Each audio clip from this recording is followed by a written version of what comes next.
my approach was to try and listen to her past as much as I could.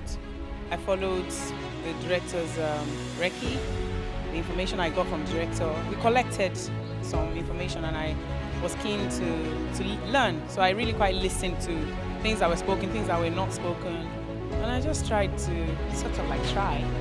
Ibrahim Ransome Kuti doesn't get the credit that he deserves because in the 1920s and 1930s, he was already a modern man in 2024 terms. I don't think people understand how much of a modern man he was at that. That man was ahead of his time because he was so secure in his masculinity that he didn't feel any form of he allowed his wife to, he didn't just allow, he backed up his wife to fulfill her destiny and the things that she really wanted to do with her life. And I feel like it's a lesson to us as men in the year 2024 that we should be secure in our masculinity and support our women in the things that really matter to them because, hey, they make life easier for us. Let's just. Hi, my name is Omowunmi Dada and I play the character Grace Eniola Soyinka, mother to Professor Wale Soyinka in the movie Funmilayo Ransome Kuti. Grace Eniola Soyinka is a very strong, resilient woman who, alongside Funmilayo Ransome Kuti, fought for the emancipation for the women of Egbaland against the high taxation meted on them by the colonial masters and the Alake of Egbaland. They had to be their voice. They had to be the voices of these unprivileged women, and together they fought and they won the war.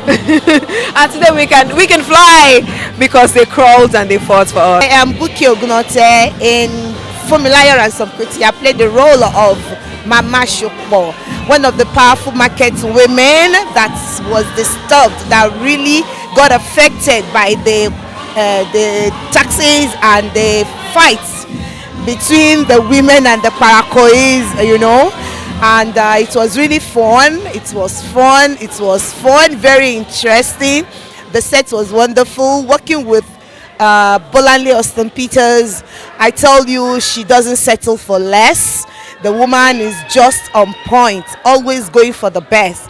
And if you look at the selection of the cast all through, you will see that we had good interpretation in the movie, and I tell you, you've not seen anything.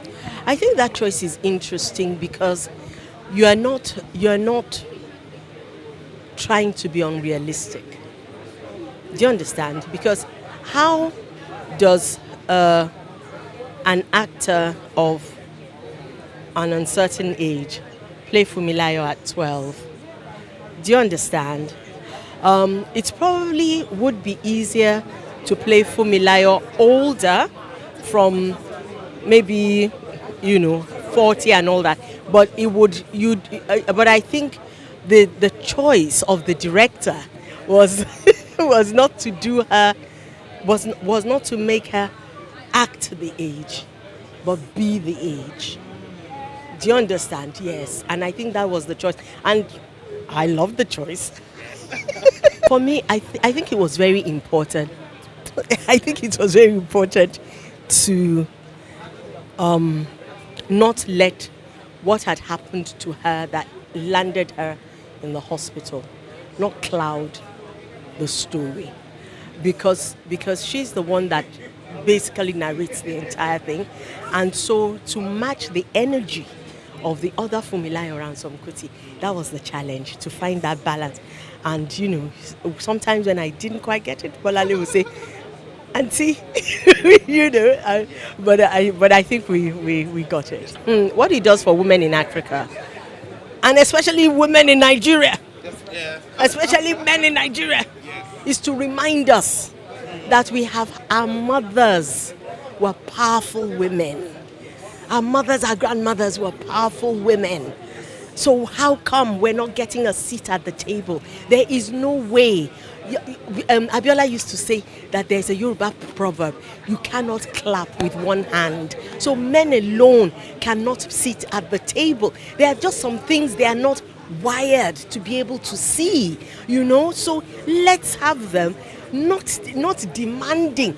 They're entitled for a seat at the table. I'm here at the Funmilayo Ransome Kuti screening at Terra Culture, and I know that everybody's about to have an amazing time. I've been asked the origin of Kuti.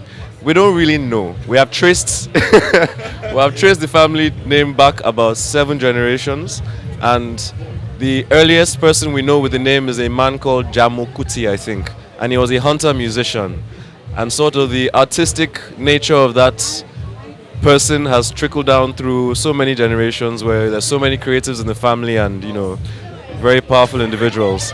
So yeah, I know that we were the Ransome Kuti, and then Fela decided to make himself even more Pan-Africanist and change Ransom to Anikulapo. So Anikulapo Kuti. I know the origin of Anikulapo. Nobody knows the origin of Kuti. I believe that this movie will inspire them. It will inspire a whole generation of women to come, not just women presently. And I also believe that it's history. It's history that needs to be told, history that most people don't know about, especially the younger generation. So I believe that it is history that is needed, especially in schools, because what they told us in school was that she's first woman to drive a car, but there's more to Funmilayo Ransome Kuti than that. It takes a lot of critical analysis to try and question why what happened. All we need to really think about is what is happening now.